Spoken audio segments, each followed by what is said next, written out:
Boa noite! Chegamos ao quarto dia de live da nossa série de lives Abrindo o Baú, né? Abrindo o baú da Santa Missa e descobrindo todos os tesouros. Nós já tivemos por aqui o Guilherme Freire falando da história da salvação, tivemos a Valesca falando da Santa Missa como a catequese perfeita. Ontem a gente teve um papo maravilhoso com a Rebeca, né? Que contou toda a história do Mateus, que falou que é na Eucaristia que ela se reencontra com o Mateuzinho. E hoje é uma live que para mim é muito especial, muito aguardada, que é com a Deia Camargos, que a gente vai falar sobre a Santa Missa como uma extensão da igreja doméstica. Então, a Deia já entrou, daqui a pouquinho eu já vou aceitar ela. Nós estamos com o carrinho aberto, com as vendas abertas do nosso curso, né? A Jornada de Adão à Ressurreição, que é um curso de 34 aulas, que eu explico tudo sobre a história da salvação, a missa parte por parte, enfim, tudo que vocês precisam saber sobre Santa Missa. E o nosso e-book da Santa Missa aqui, que hoje à tarde eu fiz uma live surpresa com a Maria Cláudia, contando tudo para vocês, todos os detalhes, mostrando por dentro. Depois vocês podem dar uma olhadinha nos detalhes. A Deia já me convidou aqui, eu já vou aceitar. Pra gente começar logo essa live, porque tá todo mundo congelada. Sei que ela tá lá no fogão a lenha. Oi, Boa querida. noite! Tudo bom, querida? Tudo, apesar do resfriado, tá tudo bem. E do frio? E o frio, aham, Meu tá Deus, pegando né? aqui, mas tá bom, frio inesperado em pleno mês de maio, que fico pensando o que que nos aguarda em junho e julho, né? Mas vamos lá, Gente, queimar não, muita lenha. aqui Curitiba também tá terrível. Essa noite deu 2, 3 graus. Nossa, meu, Curitiba é Então, muito gelada, é mais gelada do que aqui, eu acho, na região onde eu moro. Curitiba tem um vento medonho, né? Um vento gelado, assim, cortante. Meu Deus, passei já muito frio nessa cidade. agora final de tarde, 5, 6 horas, parecia o Polo Norte, assim, ó. Não dá para botar a cabeça para fora. É muito frio, muito gelado. Meu Deus. Mas vamos lá, vamos lá. Vamos lá. Então, daí eu quero agradecer muito o teu sim, né? E a tua perseverança, mesmo no frio, mesmo no resfriado, né? Eu sei, imagina aí o cansaço dessa semana, assim, aqui também todo mundo gripado. Mas, nossa, a gente lançou na segunda-feira um documentário e lá eu contei um pouco, assim, da minha história de conversão, contei um pouco da Catholic Kids e eu falei da Uhum. importância da família de vocês pra gente, assim. E Eu queria principalmente assistir. antes mesmo de Catholic Kids, antes mesmo de tudo isso, eu lembro, assim, de eu depois do trabalho, eu trabalhava no Ministério Público e aí quando acabava o meu horário, eu ainda tinha que ficar esperando o Evandro pra gente ir pra casa, porque a gente morava em outra cidade, né? A gente comprou um apartamentozinho numa cidade perto de Florianópolis e tal. E aí eu lembro que eu ficava assistindo os vídeos de vocês. A gente não tinha nem filho ainda. E eram os vídeos da gurizada, né? Daí era o Bento e o Matias que falavam e tal. E Que eu falava assim, legal. meu Deus, mas essas crianças são diferentes. Essas crianças, elas têm alguma coisa que eu não sei o que que é, sabe? Que eu nunca tinha visto antes, né? Mesmo assim, eu era de grupo de jovens, eu conhecia as famílias, né? Mas eu não entendia por que que aquelas famílias, os filhos não perseveravam, sabe? Eram várias famílias, famílias boas que tinham até assim instrução, né? Não era gente que não sabia o que estava fazendo. Era gente que realmente tinha um certo nível de instrução. Mas ia olhar para os filhos não estavam lá, né? Eles Uhum. não conseguiam levar os filhos. E aí eu olhava Uhum. lá para a família de vocês e pensava, o que que será, né? O que que será que eles fazem diferente? Eles não são goiabões, porque depois eu conheci pessoalmente, né? Conheci o Matias, conheci o Bento, né? No nosso grupo de estadual do homeschooling. Conheci eles, são meninos inteligentes, né? Conversam, não são assim, não são bicho do mato, né? Aquela coisa de Uhum. bolha que ficam falando. Não é nada disso, são crianças normais que brincam, que dão risada, que são felizes e que têm um brilho no olho diferente, que tem Uhum. algo que não é desse mundo, né? E Uhum. aí eu lembro que quando eu conheci primeiro eles pelo YouTube, depois pessoalmente, eu fui percebendo assim que eu não sabia direito como que ia ser essa educação, né? Quando a gente engravidou da Maria Cláudia e foram vendo os filhos, eu não sabia como que a gente ia fazer para educar os filhos. Mas eu sabia que era essa educação que eu queria, sabe? E eu, claro, eu sei que vocês têm aí, né, as dificuldades de vocês, com certeza, né? Tem as lutas, tudo. Mas eu queria que vocês, que tu dividisse com a gente qual que é esse segredo. Se existe segredo, se não tem segredo nenhum, se é uma luta mesmo. É isso. Eu quero agradecer de início esse convite, Jéssica, para a gente falar sobre esse tema. Já abordei algumas vezes essa questão, né, das crianças na missa, mas como é sempre necessário. Primeiro, porque sempre tem gente nova chegando. Segundo, porque os filhos vão chegando também. E como você falou, muitos de nós não fomos educados para uma formação cristã, uma formação católica, né? A gente tem que ir às apalpadelas hoje, buscando, estudando né, e ralando mesmo para conseguir concretizar aquilo que há alguns séculos atrás era muito comum. E hoje a gente vai assim a passos de formiguinha, né? Você olha, né, na Idade Média, por exemplo, a quantidade de santos, as famílias todas eram santos, muitos santos você vai estudar, aí você fala assim, e seus outros dois irmãos também subiram aos altares, e seus outros três irmãos receberam as honras dos altares. Tipo assim, a família inteira era santa, né? E a gente hoje precisa correr atrás com muito esmero, com muito sufoco. Primeiro, né, os tempos são maus, existe uma rejeição muito grande à fé e tudo que diz respeito a uma vivência cristã. Né? E segundo, porque realmente esses exemplos, eles hoje não são tão comuns, a gente ter boas referências de famílias em quem a gente se espelhar. Mas a questão, né, dessa formação das crianças nos ajudou muito, primeiro, uma realidade que nós vivíamos, que era a realidade de missa diária. Nós morávamos na Canção Nova, então nós tínhamos essa graça da missa diária, e nós íamos com os meninos, né? Levávamos as crianças, embora desse muito trabalho. O horário que geralmente nós íamos durante a semana não era adequado, porque era horário de meio-dia, depois que eles saíam da escola. Então você imagina, era criança cansada de um turno escolar, criança com fome, mas era nessa realidade durante a semana, de segunda a sexta, que nós participávamos da Santa Missa. E foi nessa realidade também que os meninos começaram a compreender, né, a beleza do sacramento. Eu me lembro muito bem, assim, eram duas crianças, Jéssica, pequenas, com a diferença de 1 ano e meio. Então, imagina, claro que eles queriam brincar e pegar fogo, né? Porque um dos pontos que eu sempre falo, você quer que seu filho fique bem na missa, não senta perto de criança. Só que eu tinha duas crianças juntas, né? Bem pequenas, assim, era 3 e 4 anos, era 2 e 3, era sempre assim, né? Então, assim, muitas vezes nós tínhamos que contornar a situação, muitas vezes o Tiba tinha que pegar um dos meninos e levar lá para fora da porta, dar uma chamada, conversar, agachar, falar com ele, para voltar mais acalmado para dentro da missa. E eu me lembro muitas vezes do Tiba ajoelhando na hora da consagração e chamando sempre o mais velho, e depois fazendo assim sucessivamente. Hoje a gente faz isso com o Tomás e com a Ana Luz. E na hora da consagração, né, ele falava, olha, vamos ficar atento, porque agora Jesus vai transformar. O pão vai transformar. Claro, depois a gente introduziu o termo transubstanciação.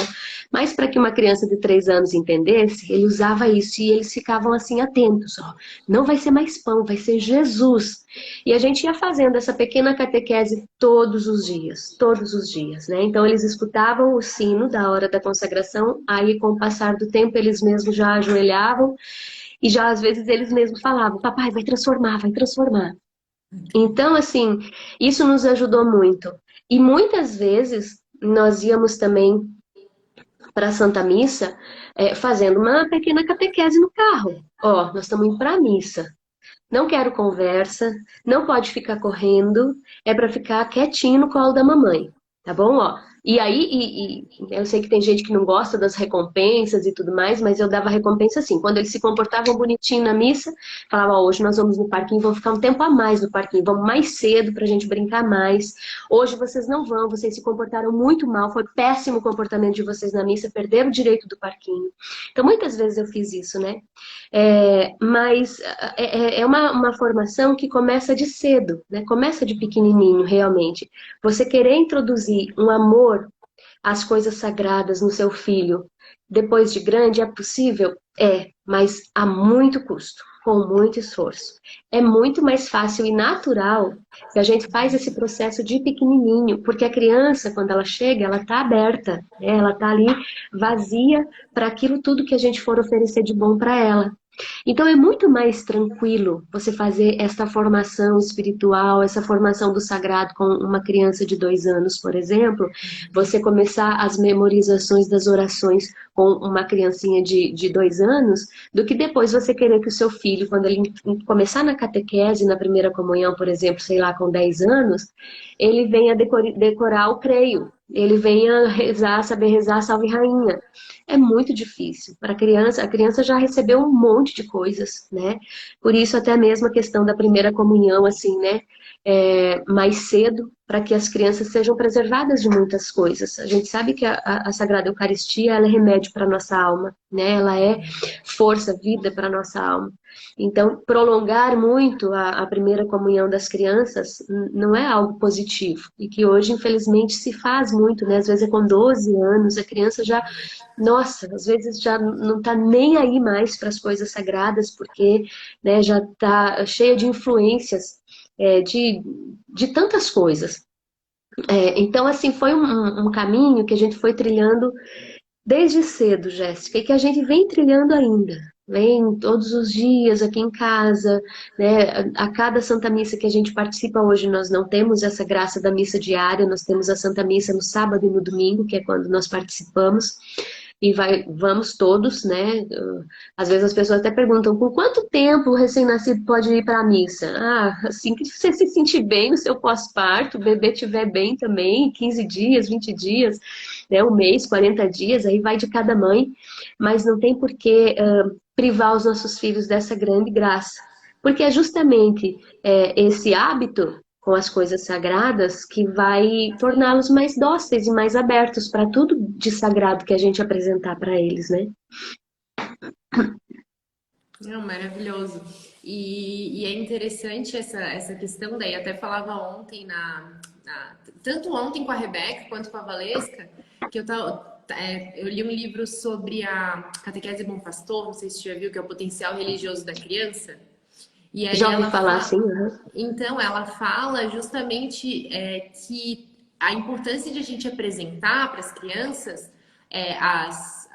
as verdades de fé, né? A presença de Jesus na Eucaristia, tudo isso antes dos 7 anos. Porque já é a idade da razão. Então, assim, uma criança de 3, 4, 5 anos que escuta, ó, esse pãozinho não é mais pãozinho, agora é Jesus Cristo que tá ali. Ela não vai questionar, né? Ela vai dizer, ah, é Uhum, Jesus, ó, uhum, vai mesmo, né? Agora, se é a primeira vez que a criança escuta isso, ela já tem 7, 8, 9, 10 anos, ela vai pensar, é. será que vai transformar? Mas Uhum, peraí, não é muito coerente que transforme. Será? Como que vai transformar, né? Então, assim, a criança, uhum, ela já coloca ali uma racionalidade, né? uhum, Enfim, como tu disse, cada vez fica mais difícil, né? De apresentar as verdades de fé. E, e assim, a gente percebe que os pais, muitas vezes, além de delegar a educação escolar, assim, né? Acabam delegando isso para catequese também, né? Então, vão deixar para ensinar isso, ou para deixar que alguém ensine isso na catequese. Então, assim, isso não é problema meu, né? Eu não uhum, tenho que ficar ensinando essas coisas, o meu filho vai lá na missa, se ele presta atenção ou não presta, também tanto uhum, faz, porque depois a catequese vai ensinar. E aí, uhum, realmente, talvez já seja. Não é que seja tarde demais, nunca é, né? Eu recebi a fé depois de velha, assim, né? De adulta, digamos assim. uhum, Mas a duras penas, né? A duras penas. uhum. A duras penas. E é um grave engano, né, Jéssica, a gente achar que a formação espiritual dos nossos filhos deve ser feita pelo padre, pela catequista, pela irmã religiosa. Ela primeiro precisa ser feita pela gente, né? Você, quando me passava o tema da live, falava sobre a igreja doméstica. E isso não é um termo assim que os leigos começaram a usar para o seu ambiente familiar. Não, é da igreja. A igreja chama a família, né, o ambiente familiar, o lar, de igreja doméstica. E é muito bonito até o que diz aqui no catecismo.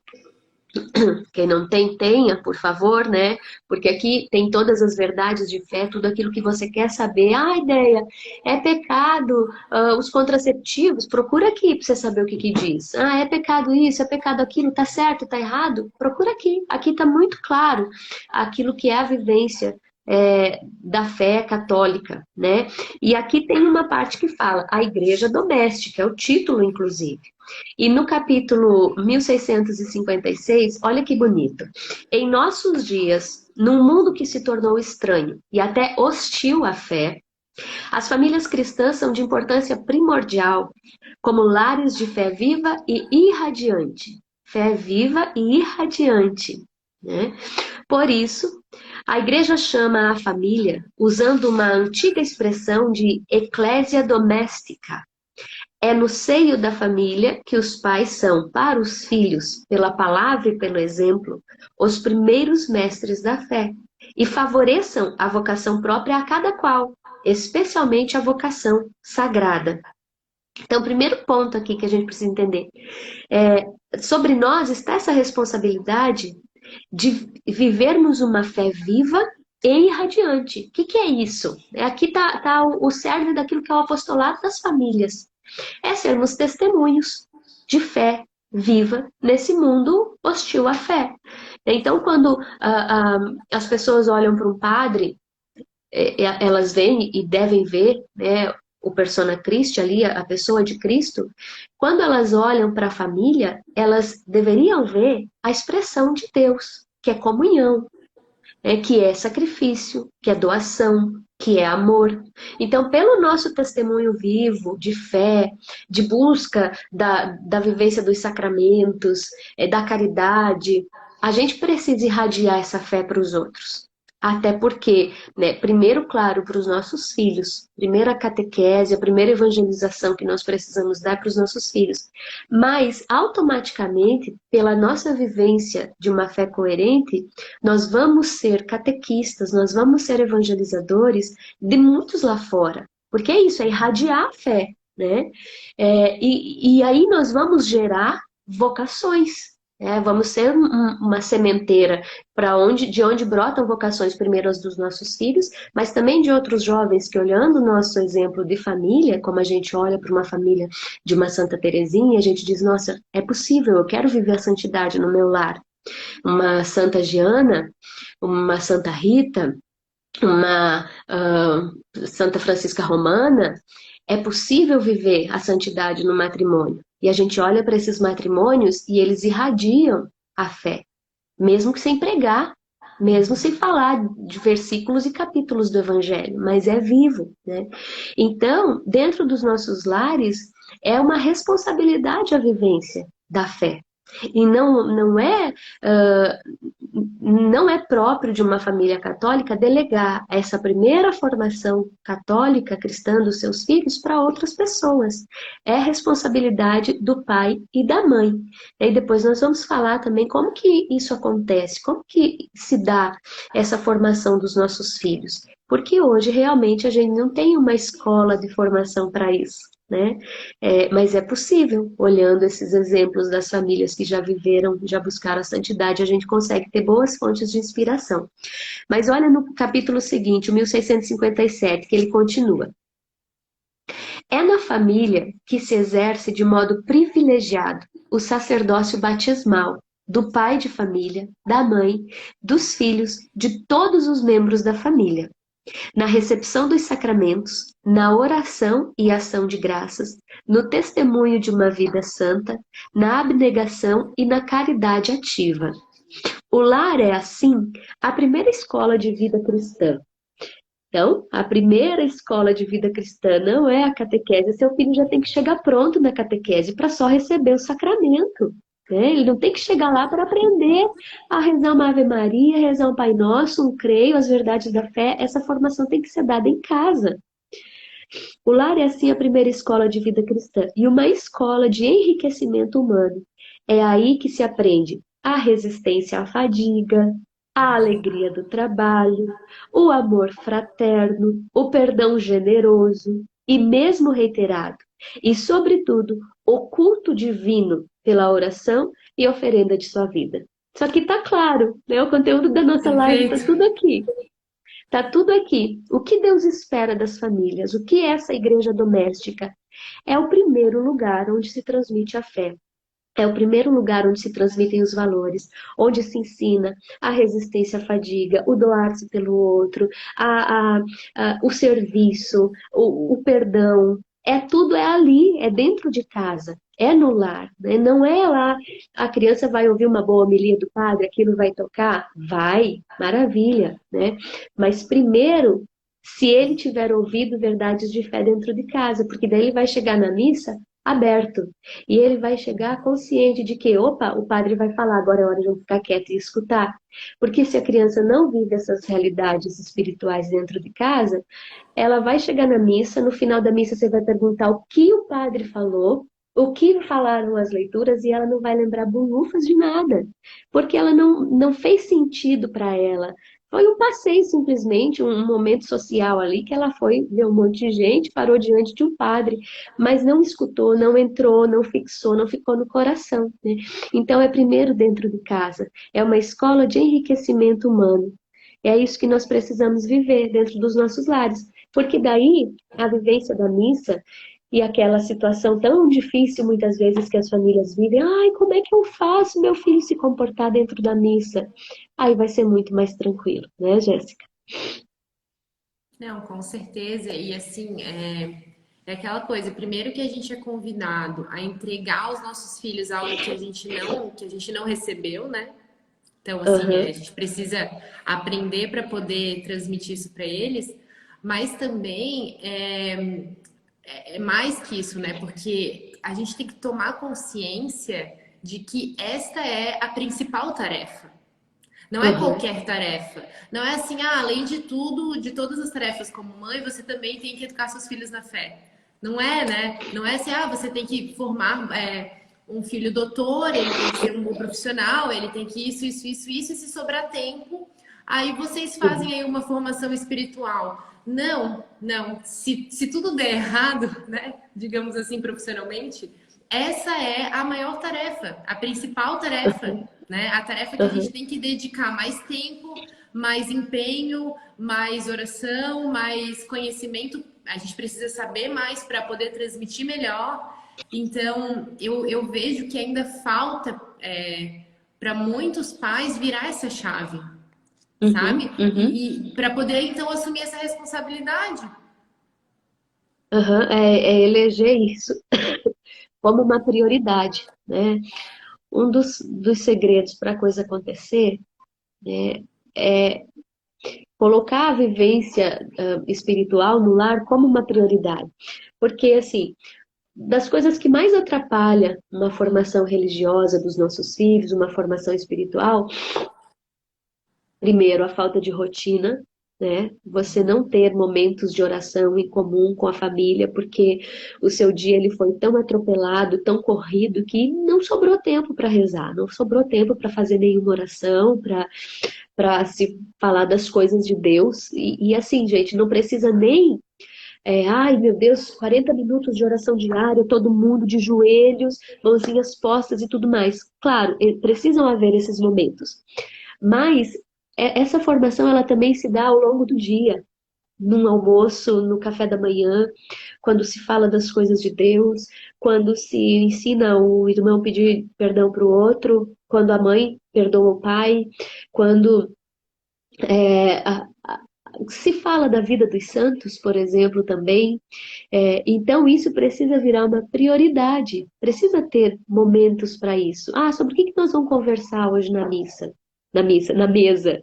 Ah, vamos falar sobre, na segunda-feira, vamos falar sobre o que que você lembra da missa do domingo. O que que você lembra? Você lembra de alguma coisa que o padre falou? Você lembra de um versículo bíblico que foi lido? Você lembra qual era o refrão do salmo? É, então, trazer essas realidades para o nosso dia, né? Dar uma volta lá fora, falar sobre a criação de Deus, contemplar a beleza de Deus. Isso precisa exatamente como você falou, é virar uma chave.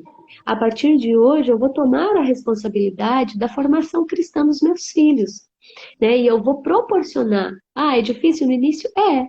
Né? Às vezes você vai ter que tomar a iniciativa de desligar uma televisão, de tirar o celular da mão de uma criança, de chamar todo mundo depois do jantar para uma oração. E a mãe muitas vezes vai ser aquela responsável por isso. Às vezes as mães reclamam, ai, só eu que rezo, meu marido não participa, meu marido não tem vivência de fé, eu estou cansada. Mas, amadas, a mãe é o coração da casa. Essa abertura para as realidades espirituais, ela é muito maior em nós mulheres do que nos homens. O homem, quando ele tem de ser de Deus, quando ele se abre para Deus, ele se abre assim de uma forma fervorosa e ele é para valer. Mas até que essa chavinha vire no coração do homem, né, nós precisamos ser essa estaca, esse pilar na nossa casa que mantém o nosso lar em comunhão com Deus. Ah, vai ser exaustivo? Às vezes cansa só você ter que chamar? Ai, mas tantas coisas que é só a gente que faz, né? Tantas coisas que é a mãe que faz todo dia, às vezes dá o banho nos filhos, às vezes o jantar é sempre com a mãe, o levar para a escola é sempre com a mãe, tantas coisas que é você que faz. Por que é tão penoso que você tenha que ser esta que chama a família para rezar? Não precisa ser penoso, né? Deus conta com você também para isso. Então, entender, eu sou o coração do lar, então primeiro Jesus tem que pulsar aqui dentro, e aí eu, né, por uma vivência, por um testemunho, por um exemplo, vou deixar com que os meus filhos desejem experimentar, eu vou contagiar os meus filhos e o meu marido por essa vivência. E não tem nada de errado nisso, quando é a mãe que tem que chamar para rezar. Na maioria das casas é assim, é a mãe que chama para o terço, é a mãe que, ó, gente, tá na hora da missa, vamos embora, vamos lá, vamos fazer uma catequese, vamos ler a vida dos santos. Geralmente é a mãe, né? Então não se sinta aí oprimida por isso, porque na verdade é uma graça você Deus ter confiado a você esse coração mais aberto às coisas espirituais. E aí, uma vez que a gente consegue estabelecer isso como prioridade, daí fica mais fácil eu não criar outras coisas, outros compromissos na hora da minha oração. Né? Eu tenho a consciência de que aquele ali é o horário da gente rezar o terço, aquele ali é o horário de eu fazer uma oração da manhã com os meus filhos, ou uma oração antes de dormir, e eu não vou achar outras coisas para colocar no lugar. Mas tudo é questão de prioridade. Então, se eu não tenho o sagrado como uma prioridade na minha casa, eu não vou conseguir estabelecer uma rotina de oração, um aprendizado das verdades da fé, não consigo. Ele tem que se tornar prioridade, até para que a gente consiga ter ordem na nossa vida. Né? As pessoas invertem muito as coisas. Hoje é justamente primeiro as coisas, né? Eu estou amando as coisas, eu estou usando as pessoas e eu estou me esquecendo de Deus. Eu deixo o resto que me sobra do dia, e às vezes nem isso, para Deus, né? E fico correndo atrás de coisas. De vez em quando me lembro das pessoas, mas com um certo pesar também, com, né, aquela obrigação. E não, tá tudo errado. É primeiro Deus, primeiro as realidades sagradas, que é o que há de maior.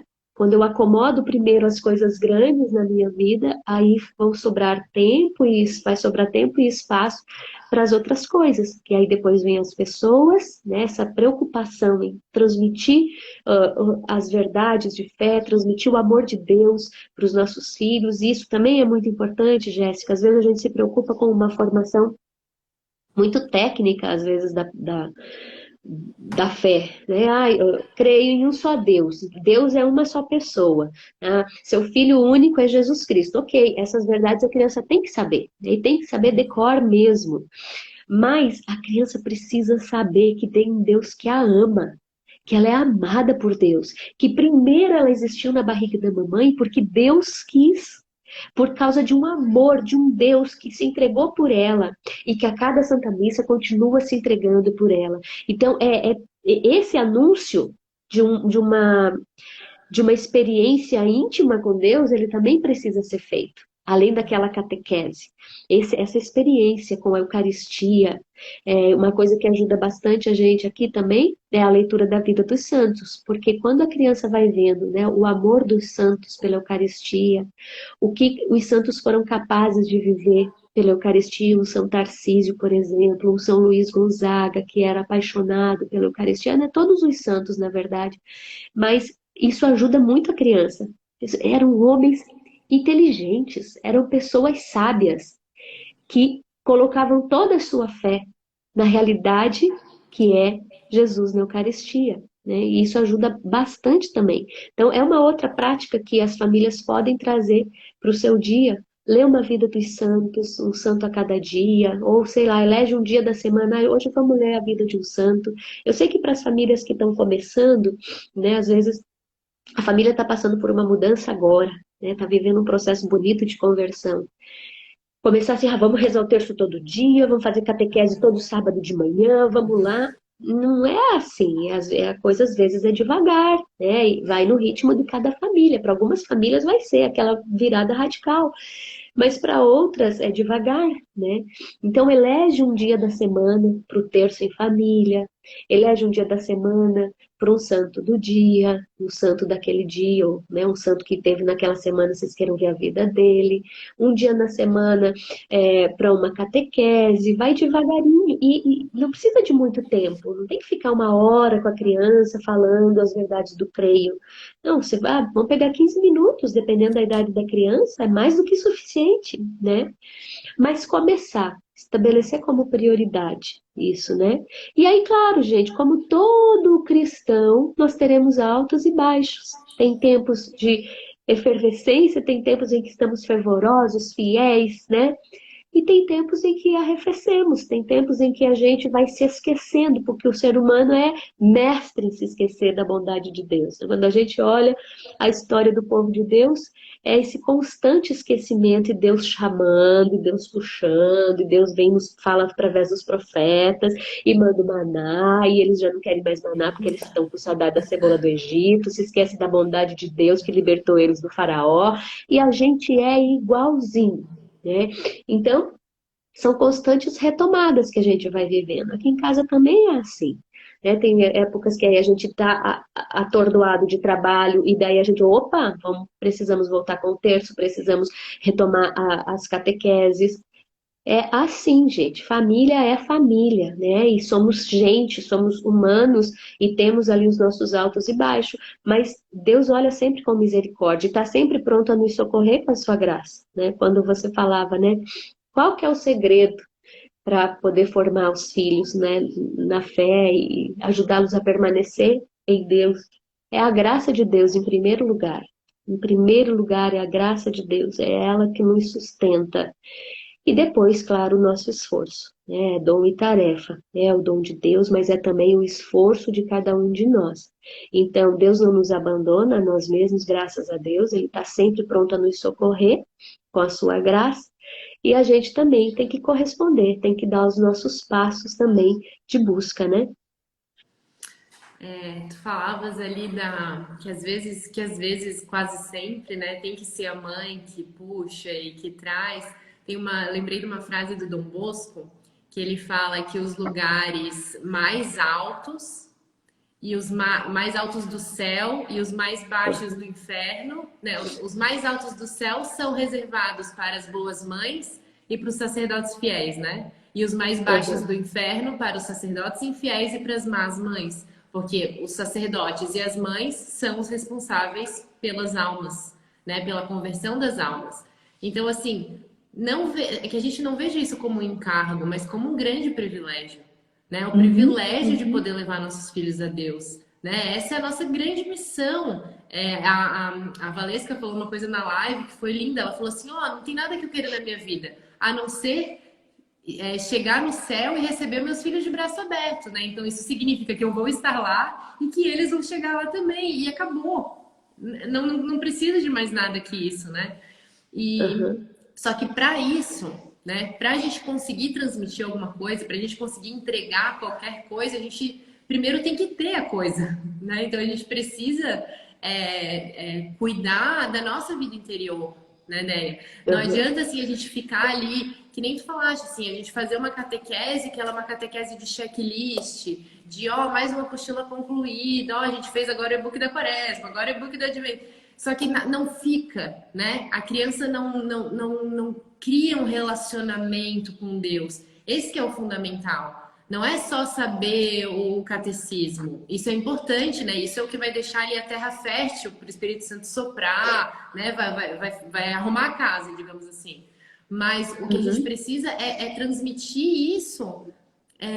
Nossa, a gente tem um Deus que é Pai, que nos ama, que nos acolhe, né? O bom pastor, que dá vida pelas ovelhas, né? Eu não lembro qual foi a ocasião, foi algum e-book, assim, eu acho que era a história do bom pastor, que eu peguei e olhei para Maria Cláudia, eu falei assim, filha, você sabia que Deus te ama? Eu já te falei isso, que Deus te ama? E aí eu lembro que ela tava assim, ela olhou para mim, assim, o olho dela brilhou, e daí eu parei para pensar, meu Deus, eu acho que eu nunca falei isso para ela desse jeito, sabe? aham, Ah, Deus é aham, amor, a gente sempre fala assim, mas quando eu olhei para ela no olho dela e falei, Deus te ama, ela ficou super feliz. Ela percebeu, "Ah, meu Deus, é verdade, Deus me ama, sabe? Então, assim, às vezes a gente deixa passar, né? A gente uhum, uhum. foca ali na execução da tarefa. Agora todo mundo silêncio no terço, né? A gente acaba virando só uma executora de tarefas e deixa escapar pelas mãos a beleza daquilo ali, porque é isso que eles vão lembrar, né? Eles vão lembrar do Exatamente. momento gostoso da família reunida, rezando o terço e tal. Se a gente Aham, vira o general, aí a gente vai fazendo o trabalho contrário, né? A gente vai criando mesmo uhum, uma resistência a isso. aham, é. E um termômetro, né, para ver se a coisa está dando fruto, está dando certo, é ver o gosto das crianças pelas realidades que você já começou a trazer, né? Então, uma família que reúne para rezar, ver com que gosto as crianças estão indo para esse momento, a missa aos domingos, com que gosto as crianças vão, né? É tão bonitinho. Toda vez que eu vou arrumar a Ana Luz de manhã, tirar o pijama, trocar roupa, ela, a gente vai pra missa? Não, filha, hoje não. Vamos pra missa, mamãe, a missa do Padre Lucas. Ah, eu amo o Padre Lucas. Aí eu disse, não, filha, hoje não tem missa, nós não vamos. Mas toda vez, se ela percebe assim que eu tô trocando a roupinha dela, ela já acha que é pra missa, porque, né, nós nos preparamos para esse momento. E existe um gosto na criança em ir para a Santa Missa, aquele momento ali, né? E graças a Deus, assim, ela tem 2 anos e 3, 2 anos e 5. É, já começa a se comportar bonitinho. É mais fácil com as meninas, eu achei, pelo menos aqui em casa foi mais fácil. Esse bom comportamento na missa chegou mais rápido com menina do que com os meninos, né? Um, mas também, até por ver os irmãos mais velhos, o exemplo deles, né, que já ficam quietinhos, ficam sentados, não ficam conversando, não ficam comendo, não ficam. Então, ok, então é assim que tem que ser, eu acho que também isso favorece, né? Mas isso é um termômetro para nós. Agora, quando se torna enfadonho, quando a criança reluta, não, não quero ir para missa, não, não quero. Né? Como é que eu estou cultivando isso no coração dos meus filhos? E até assim, né, com que a Santa Missa está competindo. A Santa Missa está competindo com o futebol, com o game, está competindo com o seriado, está competindo com o quê? Aí é complicado, porque é uma luta injusta, né? Você chamar a criança, se você deixa a rédea muito solta do que a criança faz e deixa de fazer, e também dos gostos da criança, às vezes a família pensa, ai, mas eu acho muito complicado levar o filho obrigado à Santa Missa. Mas, enquanto você é autoridade sobre o seu filho, você tem que determinar os horários, as atividades da família, e dentro das atividades da família está a Santa Missa. É claro, o ideal é que, como eu falava, a coisa seja cultivada desde cedo, de modo que se torne um gosto para a criança ir. Né? Mas a gente sabe que essa não é a realidade de todas as famílias. Às vezes a coisa só vira mais tarde. Então, você deixa sob a responsabilidade de um menino de 9 anos o escolher sobre quero ir para o futebol, quero ir para a missa, quero brincar, eu quero ir jogar videogame. Oh, alguém acordou aí. Tiba tá lá. Quero jogar videogame e não quero ir para missa.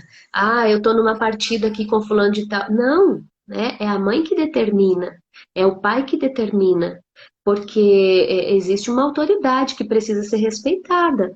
Né? E isso vale para tudo. Não é você que determina o que vai para a mesa na hora do almoço, o que a família vai comer? Por que que com as realidades espirituais tem que ser diferente? Não tem que ser diferente, é o pai e a mãe que tem que determinar sim.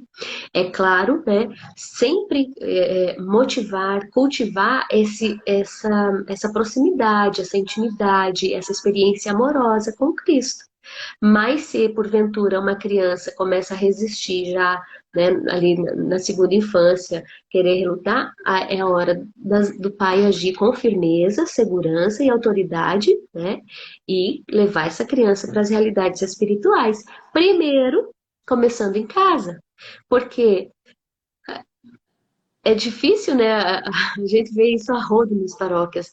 Os pais falam, ah, vai para catequese, meu filho. Hoje é o dia da catequese. Tá. E aí? E o pai vai para missa? O pai reza em casa? Essa criança vê que existe pela parte do pai e da mãe um temor a Deus, um amor a Deus, um respeito ao sagrado. Existe no interior dessa casa um ambiente que possibilite, né, que torne possível a oração, a contemplação das coisas sagradas. Tem um oratório nessa casa, ou bem no centro da sala está uma TV de 59 polegadas e lá num cantinho do corredor tem um crucifixo. Que ambiente que que eu gero em casa para proporcionar uma fé viva para os meus filhos? Uma criança, um menino que vê seu pai se dobrar diante de um oratório, se ajoelhar diante de um oratório, consagrar a Deus o seu dia, pedir a intercessão da Virgem Maria. Essa criança não vai ter dificuldade em se dobrar também, primeiro sob a autoridade do pai, depois sob a autoridade de Deus, porque ele viu seu pai, que é o seu mestre, né, e na primeira infância é o seu, né, quase o semideus, seu super-herói, né? Ele está vendo que o pai, mesmo sendo forte, ele se dobra diante da grandeza de Deus, um ser maior. Então essa criança vai querer imitar. Aqui é automático, chama para um momento de oração, Tiba já ajoelha, todos os meninos se ajoelham, não precisa mandar. Os meninos vão ficar de joelho. É automático. Reza o terço, na hora da Salve Rainha, todo mundo ajoelha. Automático. Mesmo que nunca tenha mandado fazer isso. Porque é o exemplo, é a imitação. E isso, né, na primeira infância, isso é muito fácil de conseguir. E depois ele se estende. O Bento, por exemplo, já está com 10 anos. Né? E aquilo que ele fazia com os 5, de se ajoelhar diante do sagrado, de se manter nas orações, de imitar o pai em muitas coisas, permanece. É um pré-adolescente já com 10 anos. Né? Esse ano ele faz 11.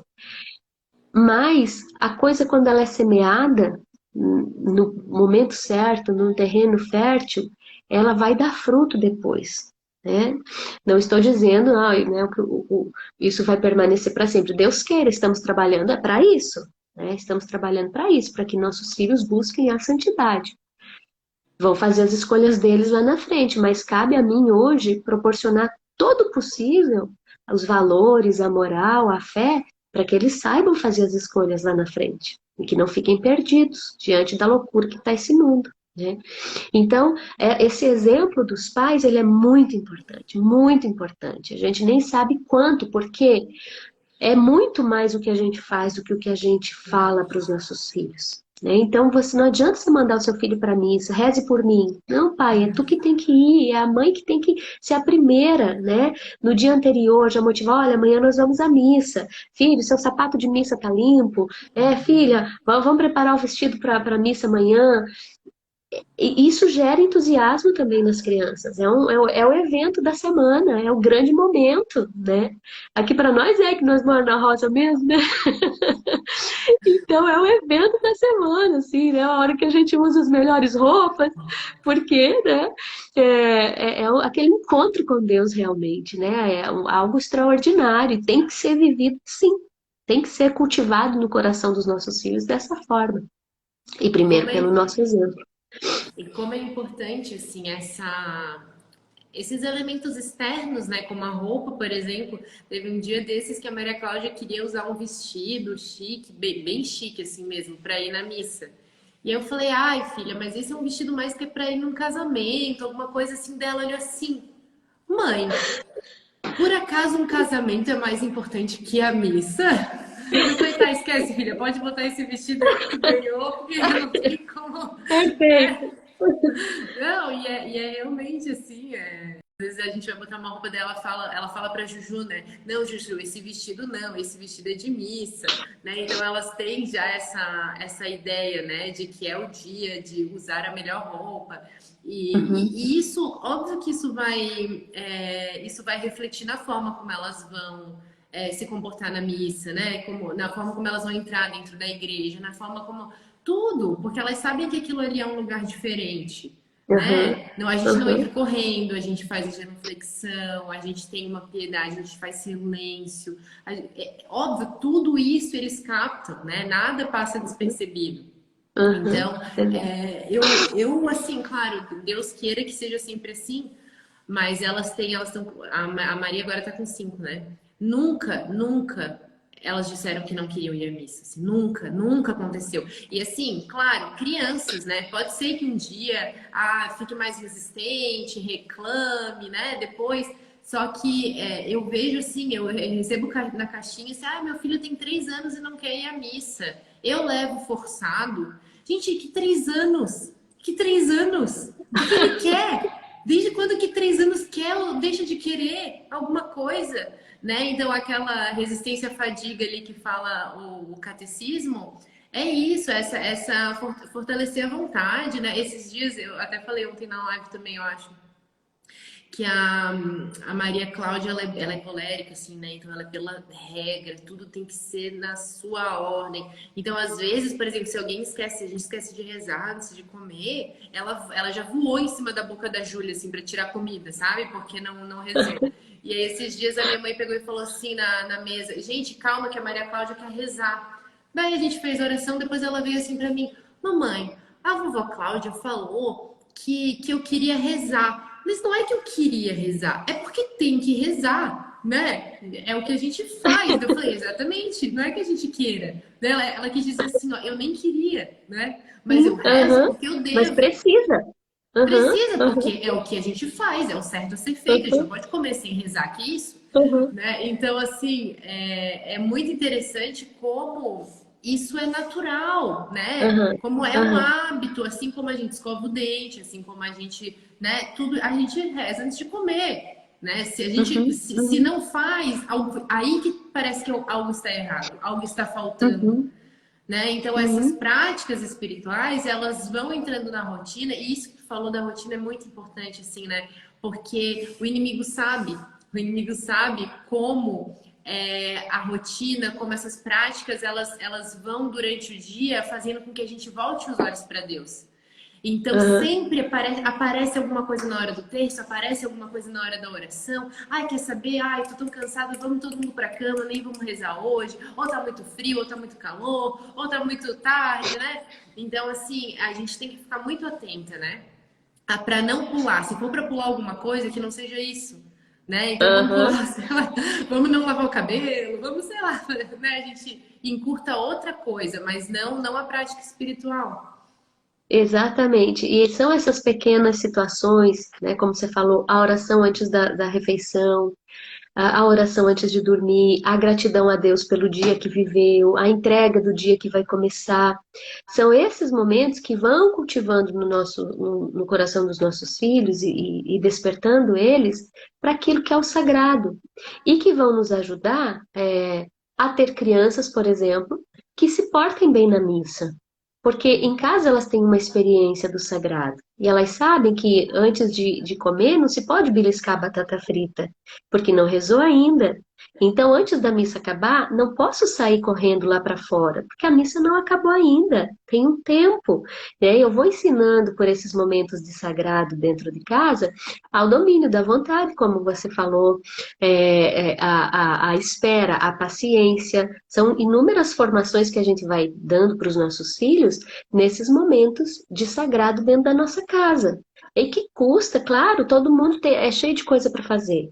Mas é aquilo que eu falava, é eleger prioridade. E o sagrado tem que estar como prioridade. Porque senão eu vou estar lá com filhos de 6 anos que vão levar carrinho para missa, que vão levar biscoito para missa, que vão fazer, né, da missa um playground. E não é isso, gente. A criança, a partir assim, claro, tem o bebezinho.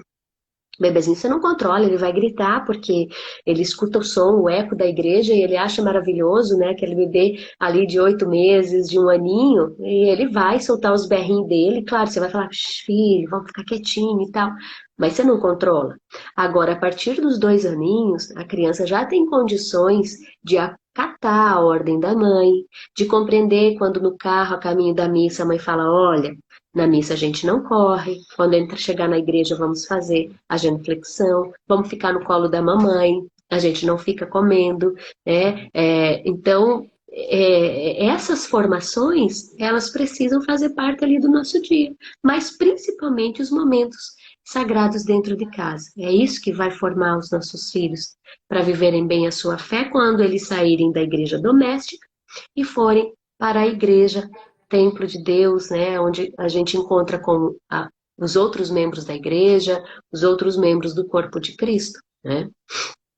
E a importância, né, Deia, de a gente gastar tempo, né? Gastar tempo com isso, gastar tempo com essa catequese, com essas Uhum, explicações, né? Aqui depois eu vou falar um pouco mais do nosso material, mas assim, brincar de missa, né? Mostrar, ó, esses são os objetos, olha a roupa que o padre está vestindo no carro, né? Já perguntar que roupa que cor que é hoje? Ah, é quaresma, é roxo? Ah, é tempo comum? Que roupa que é? E aí quando eles chegam lá na missa, eles olham, ah, é verdade, o padre tá com aquela cor de uhum, roupa. Ai, quantas velas vai ter no altar, né? Missa solene, não é? Enfim, então assim, chamar atenção para a beleza da liturgia, né? isso Qual é que é a maravilhoso. leitura? Qual que é a Uhum, leitura? Ah, essa. Às vezes a Maria Cláudia ela já reconhece algumas, né? No meio da leitura ele fala, ah, Moisés, não sei o que. Mamãe, é Moisés, é da sarça ardente, sabe? Então, assim, é uhum, muito legal quando. Porque, claro, para crianças pequenas realmente é difícil acompanhar a leitura, né? É difícil uhum, acompanhar a oração, às vezes eles uhum, sabem rezar, mas na hora da missa o povo reza muito rápido, eles não conseguem uhum, acompanhar, sabe? Mas eles reconhecem a música, né? Então, tudo isso, quando uhum. aquilo já é familiar, é outra coisa, é outra É. vivência, Uhum. né? Não, esse negócio de brincar de missa é fantástico, né? Os meninos, eram 2 meninos no início, né? Então era o padre e o coroinha sempre lá em casa, né?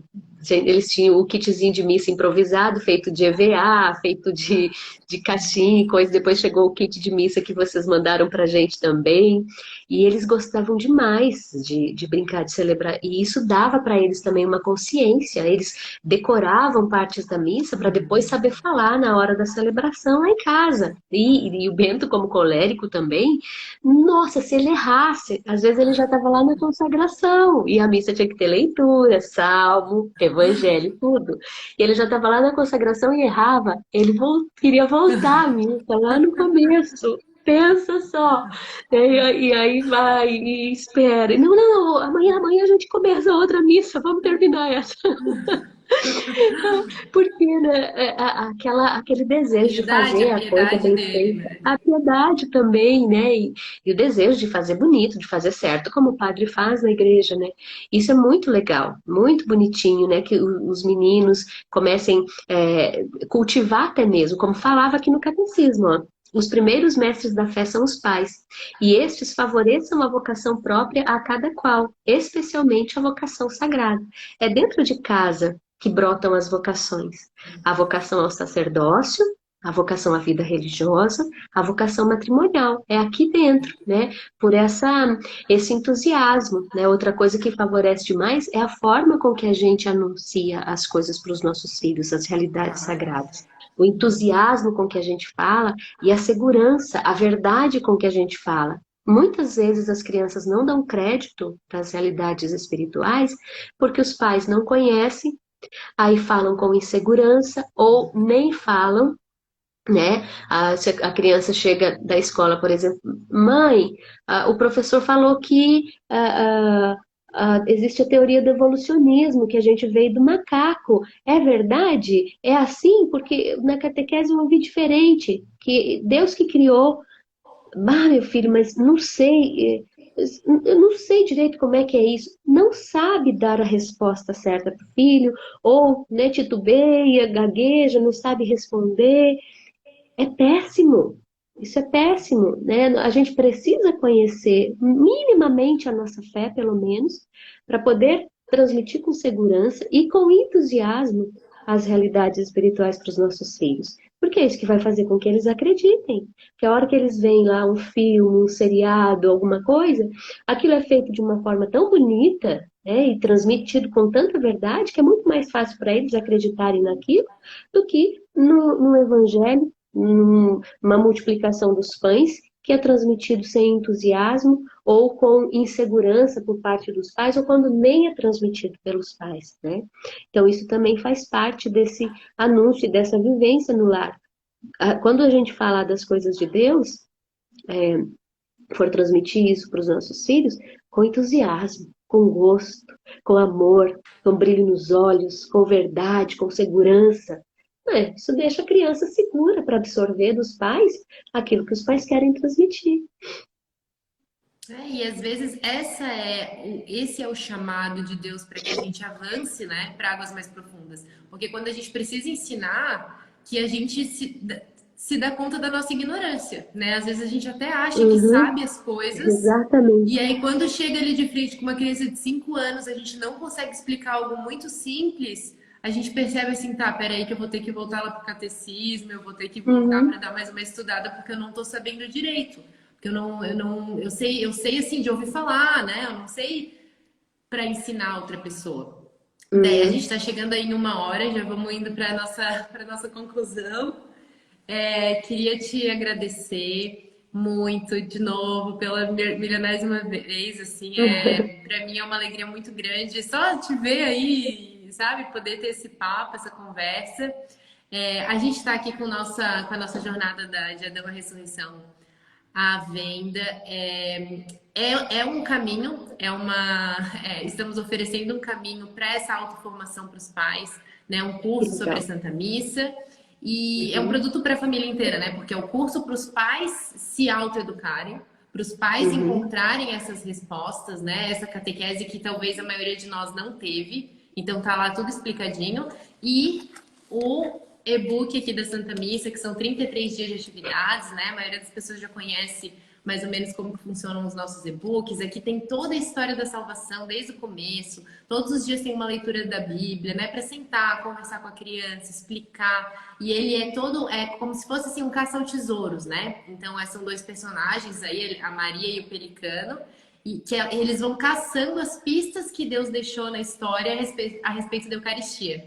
Então, assim, é super lindo, a ilustração é toda exclusiva, um material muito legal e tá à venda só até terça-feira, certo? Até quando? Até segunda-feira, dia 23. Aí, gente. Aí, ó, para quem não sabe como começar, como é que eu começo a formação espiritual dos meus filhos? Como é que eu, né, me preparo para isso? Como é que eu introduzo minha família nessas realidades de sagrado dentro de casa? Tá um itinerário aí, né? Tá um ótimo caminho aí que a Catholic Kids está trazendo. Parabéns, Jéssica. Muito bom. Fantástico. Obrigada, Déia. Fica com Deus. Manda um beijo aí pro Tiba, pras crianças. Pode Tá bom? deixar, E agora vai querida. dormir, vai descansar. Eu também aqui vou direto para Vou, debaixo do cobertor. vou tomar um chá e vou para cama. Tá bom, querida. Muito obrigada. Um Fica com abraço Deus. para A todo live vai ficar mundo. salva, tá, gente? Vai ficar salva lá no nosso Instagram. Ótimo. Beijo. Um abração. Tchau, Tchau, tchau. querida. Obrigada.